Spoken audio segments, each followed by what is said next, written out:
دیکھیں عوام کو یہ فائدہ ہوگا کہ اتنے سارے جو لاکھوں کی تعداد میں کیسز پینڈنگ ہیں وہ کانسٹیٹیوشنل کورٹس میں جائیں گے، اور جو مزید ہیں جو مین سول اور باقی جو عوامی کیسز ہیں جو کانسٹیٹیوشنل نہیں ہیں وہ عوام جو باقی عدالتیں سپریم کورٹ، ہائی کورٹ ادھر جائیں گے اور لوگوں کو ڈسپینس جسٹس جلدی ملے گا. یہاں آپ نے دیکھا ہوگا 15 20 سال گزر جاتے ہیں، لوگوں کو انصاف نہیں ملتا، لوگوں کی عمریں نکل جاتی ہیں مگر انصاف نہیں ملتا. وہ ملتی ہے، وہ کہتے ہیں نا جاتے ہیں تو ملتی ہے صرف تاریخ، اور تاریخ پہ تاریخ، تاریخ پہ تاریخ، نہیں ملتا تو انصاف نہیں ملتا، ملتی ہے تاریخ. تو یہ چیز سے ہم باہر نکلیں گے، اور دیگر جو اسپیشلائز کانسٹیٹیوشنل کیسز ہوں گے، آپ نے دیگر دیکھا ہوگا کہ دیکھتے ہیں کہ آئینی ترمیم منظور ہوتی ہے یا نہیں اور عوام کو فائدہ پھر ہوتا ہے یا نہیں. خالد طاہنی صاحب، اظہر صدیق صاحب اور محمد علی راشد صاحب، آپ تینوں کا بہت شکریہ. ناظرین یہاں وقت ہوا ایک بریک کا.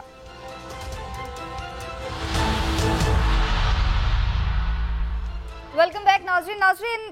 کے پی پولیس ایکٹ میں ترمیم کی منظوری کے بعد پولیس لائنز میں ہنگامی اجلاس طلب کر لیا گیا ہے جس میں آر پی اوز اور ڈی پی اوز شریک ہوں گے. ہمارے ساتھ اس مسئلے پہ بات کرنے کے لیے ہمیں بیورو چیف کاشف الدین سید نے جوائن کیا ہے. کاشف، سب سے پہلے بتائیے گا ترمیم کیا ہوئی ہے، اس کا مقصد کیا تھا اور اس میں اختیارات اب کس کو مل گئے ہیں؟ جی بہت شکریہ ہدا. بالکل آپ کی بات درست ہے کہ ایک ترمیم تجویز کی گئی ہے اور یہ صوبائی اسمبلی سے منظور ہوگی، لیکن صوبائی کابینہ نے 9 اکتوبر کو اس ترمیم کی منظوری دے دی ہے. اور ترمیم یہ ہے کہ پولیس کے پوسٹنگ اور ٹرانسفر، بالخصوص D P Os, D I Gs اور ایڈیشنل آئی جیز کی جو پوسٹنگ ٹرانسفر ہے وہ اختیار آئی جی پولیس سے لے کر وزیر اعلیٰ کو دے دی گئی ہے، اور یہ تجویز ہے. اس کے ساتھ ساتھ کچھ اور بھی ہے اس میں، اور وہ یہ ہے کہ پولیس کو اکاؤنٹیبل بنانے کی تجویز ہے، اور دعویٰ کیا گیا ہے کہ پولیس کی ان کا احتساب بھی ہو سکے گا اور ان سے پوچھا جائے گا. میں یہ بھی بتا دوں کہ یہ کوئی نئی بات نہیں ہے، اور اس وقت اگر ہم دیکھ لیں تو خیبر پختونخوا کے علاوہ 3 صوبے سندھ، پنجاب اور بلوچستان میں وہاں پر یہ اختیار یہ وزیر اعلیٰ کے پاس ہی ہے. اور یہ تجربہ خیبر پختونخوا حکومت نے کیا تھا، یہاں پر تحریک انصاف نے کیا تھا، اور 2017 میں اس ایکٹ سے مسئلہ کیوں وہ کر رہے ہیں؟ دیکھیں میں پس منظر آپ کو بتا دوں ہدا. 2017 میں یہ ترمیم کی گئی کہ اختیارات حکومت نے، وزیر اعلیٰ نے اس کو دے دیے، آئی جی پولیس کو دے دیے، اور اس میں کچھ مسائل سامنے آنے لگے. ایک تو مسئلہ ہے گورننس کا ایشو ہے. دوسرا یہ ہے کہ پولیس کے حوالے سے یہ شکایات سامنے آنے لگی کہ وہ بالکل ان کا احتساب ہی نہیں ہو سکتا کسی بھی مسئلے پر. اگر میں آپ کو ایک مثال دے دوں کہ 2021 میں ایک واقعہ پیش آیا تھا پشاور میں، عامر تاکالی نامی ایک لڑکے کا، ایک نوجوان کا، جس پر پولیس نے تشدد کیا، اس کو برہنہ کیا گیا اور اس پر تشدد کیا گیا. اس حوالے سے ایک پشاور ہائی کورٹ کا ایک کمیشن بنا، سنگل بینچ یہ کمیشن تھا، اور اس نے ایک رپورٹ بھی مرتب کر لی جس میں پولیس کے جو آفیسرز تھے یا جو اہلکار تھے ان کے لیے سزائیں تجویز کی گئی، لیکن وہ سزائیں انہیں نہیں دی جا سکی. وجہ یہ ہے کہ اختیارات پولیس کے پاس ہے. تو میرے خیال میں بنیادی طور جو نقطہ ہے وہ اختیارات کے توازن کا ہے. ایک طرف اختیارات یا تو پولیس کے پاس تھے، اب یہ اختیارات ہولی سولی لے کر حکومت کو یا وزیر اعلیٰ کو دیے جا رہے ہیں، جس کے حوالے سے خدشات یہ ہے کہ اس کا سیاسی استعمال کیا جائے گا. اور بانی پی ٹی آئی کا جو دعویٰ تھا، تحریک انصاف کی قیادت کا جو بات ہو رہی ہے، تو بتائے گا کے پی کے یہ جو اعلیٰ پولیس آفیسرز ہیں، خبریں تو یہ بھی آ رہی ہیں کہ یہ سب کے سب طویل چھٹی پہ جانے کے لیے تیار ہیں. اس کے پیچھے وجہ کیا ہے؟ دیکھیں میرے خیال میں اس طرح یہ خبریں ہیں، لیکن اس کی ابھی تک نہ کوئی تصدیق ہو سکی ہے، نہ باضابطہ طور پر کوئی میٹنگ ہوئی ہے. اب ظاہر ہے ان سے اختیارات لیے جا رہے ہیں، پی ایس پی آفیسرز ہیں، اور ان سے اختیارات لے کر یا تو سیاسی شخصیت کو دی جا رہی ہے، پھر ساتھ ساتھ اس میں بیوروکریسی کی مداخلت بھی ہوگی. اور ظاہر ہے کہ ان سے اگر اختیارات لیے جا رہے ہیں تو وہ ناراض ہوں گے.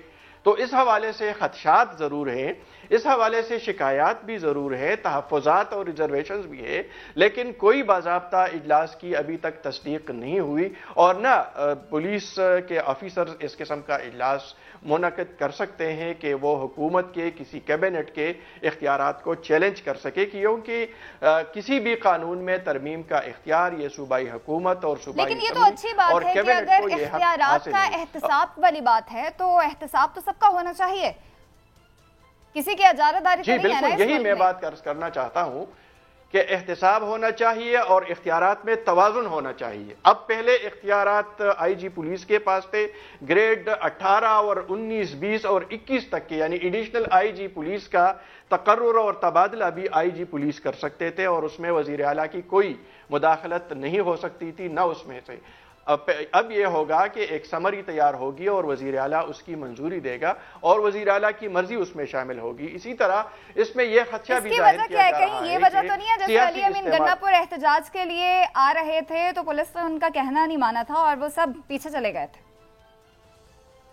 دیکھیں یہی وہ باتیں ہیں، یہی وہ نکات ہے جس کی وجہ سے صوبائی حکومت انہوں نے یہ اختیارات واپس لینے کا فیصلہ کیا ہے۔ بلکہ صرف یہ بات نہیں ہے، بلکہ نگران حکومت کے دوران جو تحریک انصاف کے رہنماؤں کے خلاف کارروائیاں ہوئی تھی، خیبر پختونخوا میں ان کے گھروں پر چھاپے پڑے تھے، بعد میں ان پولیس افسران کے خلاف کارروائی کا عندیہ بھی دیا گیا اور انہیں ٹرانسفر کرنے کی کوشش کی گئی، لیکن وہ نہ کر سکے، اگرچہ بعد میں ہو گئے۔ اس وقت صورتحال یہ ہے کہ خیبر پختونخوا حکومت آئی جی پولیس کو تبدیل کرنا چاہتی ہے، لیکن وفاقی حکومت نہیں کرنے دے رہی۔ وہ چیف سیکرٹری کو تبدیل کرنا چاہتی ہے، لیکن وفاقی حکومت یہ نہیں کرنے دے رہی۔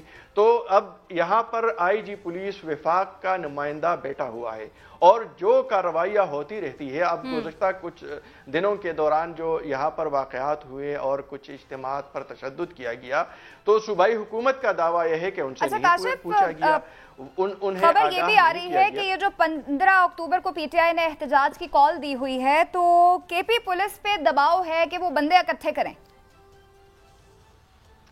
جی بالکل، یہ اطلاع بلکہ 4 تاریخ کو جو ریلی تھی اور جو اسلام آباد ڈی چوک جانا تھا، اس حوالے سے بھی خبر آئی تھی کہ 500 پولیس اہلکار طلب کیے گئے ہیں مختلف ڈسٹرکٹ سے، اور اس میں بھی مزاحمت ہوئی ہے۔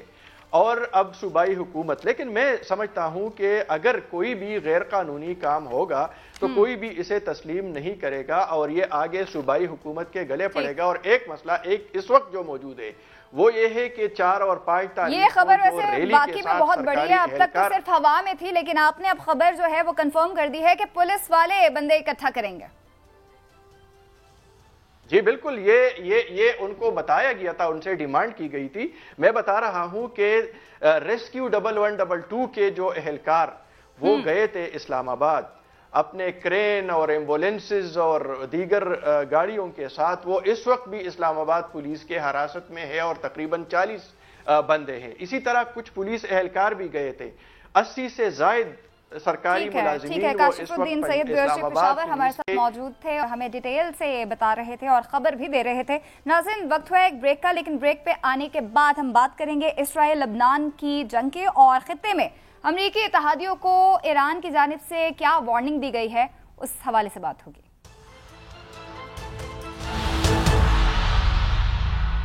ناظرین، اسرائیل کی غزہ اور لبنان میں بربریت جاری ہے۔ 24 گھنٹے میں مزید 60 لبنانیوں کو شہید کر دیا گیا ہے، 168 زخمی ہیں۔ اسرائیل کے بیروت، جنوبی لبنان اور وادی بقا پر بھی بمباری جاری ہے، اور اس کے علاوہ دوسری جانب غزہ میں فلسطینیوں کی نسل کشی بھی ابھی تک نہیں رک سکی ہے۔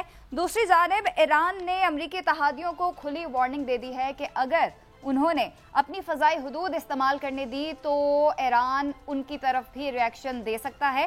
اس معاملے پہ بات کرنے کے لیے ہمارے گیسٹ نے ہمیں جوائن کر لیا ہے، بریگیڈیئر ریٹائرڈ حارث نواز صاحب ہمارے ساتھ موجود ہیں۔ سر بہت شکریہ۔ سب سے پہلے میں یہ جاننا چاہوں گی کہ اس جنگ کا آبجیکٹو کیا تھا، اور اتنا عرصہ ہو گیا ہے، تقریباً 1 سال پورا ہو چکا ہے اور ابھی تک اسرائیلی بربریت جاری ہے، جنگ بندی کی جانب کیوں نہیں جا رہے؟ دیکھیں، اس میں 2-3 محرکات ہیں۔ سب سے پہلے تو حماس نے جب اٹیک کیا تو ان کے کوئی اسرائیلی مارے بھی گئے ہیں، اور پھر اس کے بعد 200-250 کے قریب پریزنر بنا کے لے گئے، سویلین اور فوجی بھی تھے۔ اب ان کے جب انہوں نے بدلہ لینے کی کوشش کی، ظاہر ہے بڑا پریشر تھا اسرائیل کی عوام کا، جی ہمارے لوگ مارے گئے ہیں اور اس کو ہمارے لوگوں کو پکڑ کے بھی لے گئے ہیں، تو ان کے 2-3 آبجیکٹیو تھے۔ نمبر 1 آبجیکٹیو یہ تھا کہ ہر حالت میں اپنے جو ہمارے 250 قیدی فوجی سویلین ہیں ان کو امیڈیٹلی واپس کیا جائے، ریکور کیا جائے۔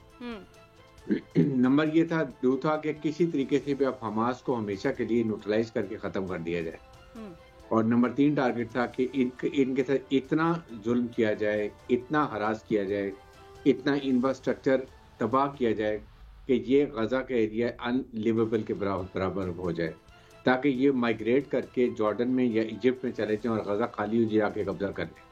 یہ مین ان کے 3 آبجیکٹیوز تھے، اور تینوں آبجیکٹیوز میں اسرائیل ہیز میزربلی فیلڈ۔ نہ وہ اپنے قیدی چھوڑا سکا، ڈسپائٹ 1 سال گزر گیا، 45 سے 50 ہزار سویلینز کو شہید کر دیا، جس میں عورتیں، بچے، بوڑھے، انفینٹس، پیدائش میں پیدا ہوئے بچے مارے گئے، اور رپورٹڈلی اس میں 20-25 ہزار ابھی بھی جو انفیکٹ گرا ہے اس کے اندر دبے ہوئے ہیں، جو آج تک ریکور نہیں ہوئے ہیں، اور زخمی جو ہیں وہ انتہا سے زیادہ وہ علیحدہ ہیں اس کے بعد میں۔ اور تیسرا آبجیکٹیو یہ تھا کہ کسی طریقے سے بھی یہ ان کے مین آبجیکٹیو تینوں یہ حاصل نہیں کر سکے، اور جس کی وجہ سے یہ فرسٹریٹ ہو کے پھر یہ لیبنان میں چلے گئے ہیں، لیبنان میں جا کے حزب اللہ کے پیچھے چلے گئے، پھر انہوں نے ایران میں اسماعیل ہانیہ کو مار دیا، ان کے اسٹیٹ گیسٹ تھے، اس کے بعد انہوں نے آپ کے سامنے حزب اللہ کے لیڈر کو مار دیا۔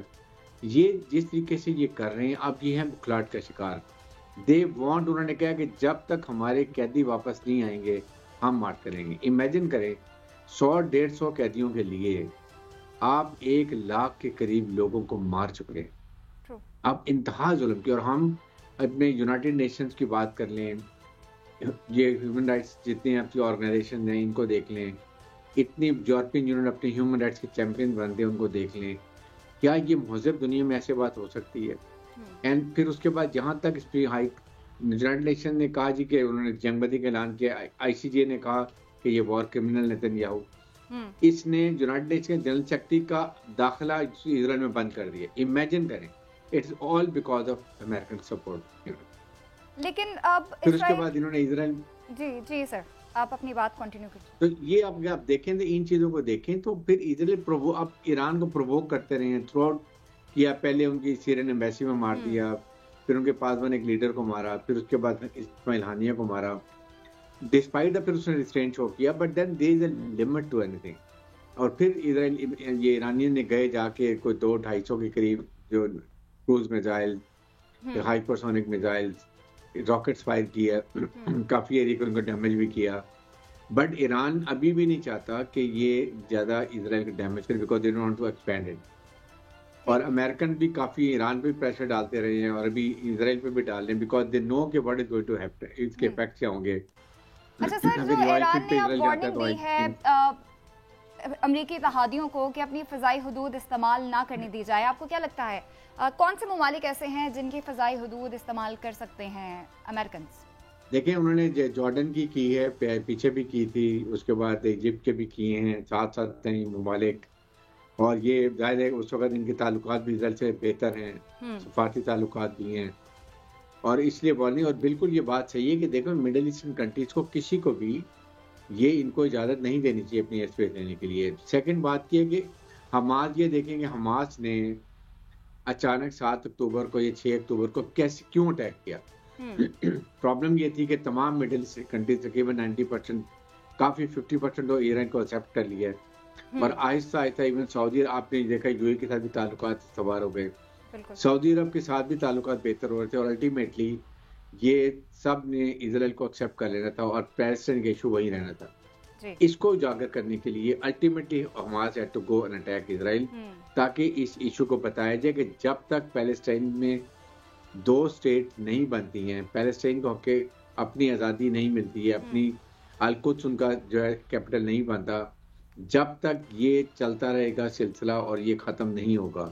اور ابھی سعودی عرب میں آپ کے سامنے کہہ دیا کہ یس، جب تک پیلسٹائن کو ایکسیپٹ نہیں کیا جاتا اور 2 اسٹیٹ نہیں بنتی ہیں، ہم سر آپ کو لگ رہا ہے یہ جنگ جو ہے وہ پرولونگ ہوگی اور آگے بڑھ سکتی ہے؟ اور دوسری بات کہ روسی صدر اور ایرانی صدر کی ملاقات اس معاملے میں کتنی اہم ہے؟ دیکھیں یہ بہت اچھا موقع تھا کہ جس طریقے سے ابھی پریزیڈنٹ پاکستان بھی وہاں پر گئے تھے کرگستان میں، اور وہاں پر پیوٹن سے بھی ملاقات ہوئی ہے، ایرانی صدر سے ملاقات ہوئی ہے، ظاہر ہے پیوٹن کی ایرانی صدر سے ملاقات ہوئی ہوگی جہاں پر میوچل ایکسچینج کی ہوگی، پریزنٹ حالات کیا ہیں وہ بات کی ہوگی، اور اس کے بعد یہ واپس میں انہوں نے کہیں نہ کہیں کوئی اسٹڈی ڈسکس کی ہوگی کہ واٹ ہیپن اگر اسرائیل ایران پہ اٹیک کرتا ہے، ہاؤ رشیا اور چائنا اور اینی ادر کنٹریز ان کے الائٹ ہیں وہ ان کو کیسے سپورٹ کریں گے. اسرائیل ظاہر ہے کہ سیریا کے ساتھ جو آپ کے ساتھ سیریا کے ساتھ بھی ایران سپورٹ کرتا ہے وہاں بھی دیکھنے کی بات ہے. یہ ساری چیزیں ڈسکس ہوئی ہوں گی. یہ بہت خوشائن بات ہے کہ سائڈ لائن کا یہی فائدہ ہوتا ہے جب زیادہ لوگ اکٹھے ہوتے ہیں تو کہیں نہ کہیں ایسی کانفرنس سائٹ پہ ملاقات ہو جاتی ہے. تو آئی ایم شیور کہ یہ باتیں ہوئی ہوں گی، لیکن میرے خیال میں امریکہ ابھی بھی بڑا زور لگا رہا ہے اسرائیل کے اوپر کہ اگر آپ نے اٹیک کرنا بھی ہے دین ڈونٹ گو آن یہ اسرائیل کے جو ہے ایران کے کہانیوں کو وارن کیا ہے. بہت شکریہ بریگیڈیئر ریٹائر حارث نواز اپنا تجزیہ پیش کر رہے تھے اسرائیل لبنان جنگ کے حوالے سے. ناظرین آج کے پروگرام سے اتنا ہی، مجھے اجازت دیجیے، اللہ حافظ.